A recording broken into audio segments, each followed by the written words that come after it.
GoJacks.com. Weekly update, men's basketball with the charismatic Eric Henderson. Coach, how are you? Well, thanks for that kind compliment, Mr. Merriam.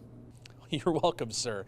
Wednesday, North Dakota State came out here, and I've had a lot of people remark to me one of the more fun basketball games they've witnessed in Frost in a long time.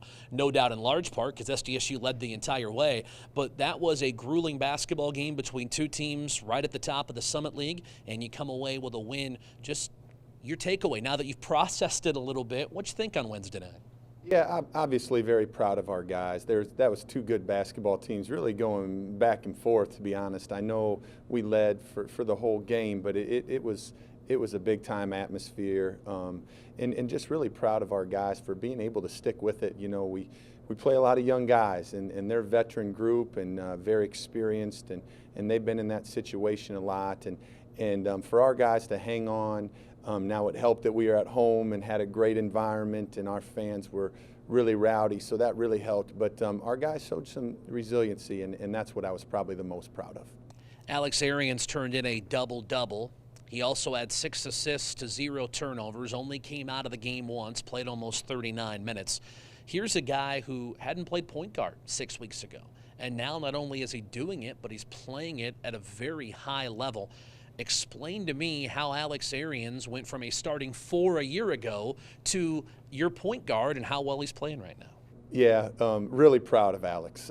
He gives us such a calming demeanor out there, and I think our team has played with a great sense of purpose since he's taken over. And you know, it was interesting early in the year. You know, we had high expectations for Alex and knew he was very talented, and you just never really know where he's going to impact the game the most. And you know, early in the year when he was playing kind of the 3, some 4 a little bit, you know, you always just wanted to get a little bit more out of him. And when Brandon went down, you know, it was like, maybe this is what needs to happen to get more out of him.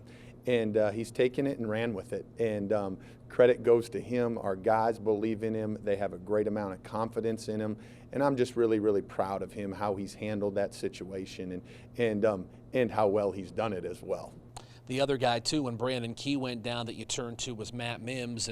And Mims had barely shot a free throw all year and then steps up and shoots 5 of 6 in the final 70 seconds to help seal that victory. He's another young man who has had a lot put on his shoulders, I should say, and has responded very, very well.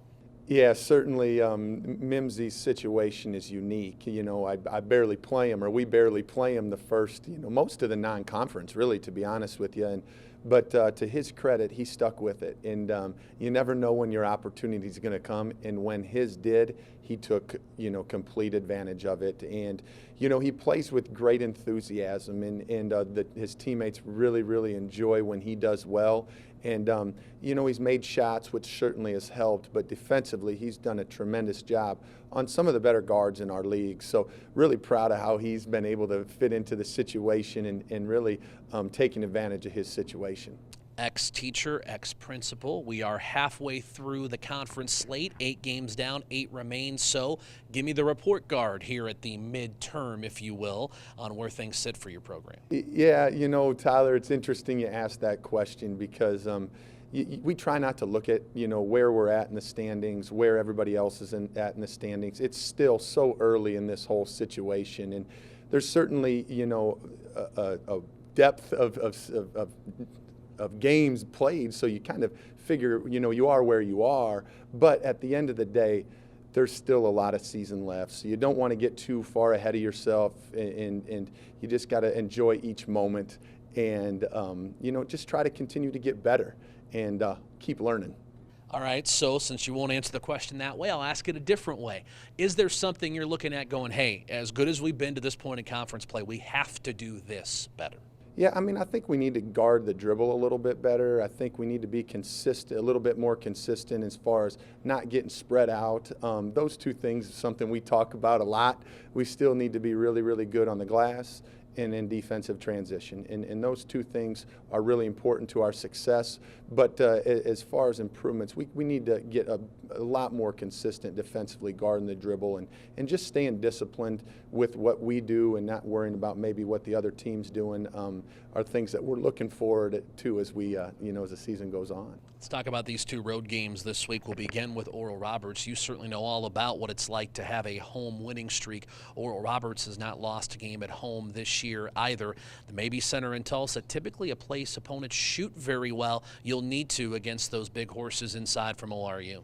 Yeah, they're very, very dynamic and versatile offensively for sure. They have multiple ways they can score. The big kids inside are so physical and demand so much attention.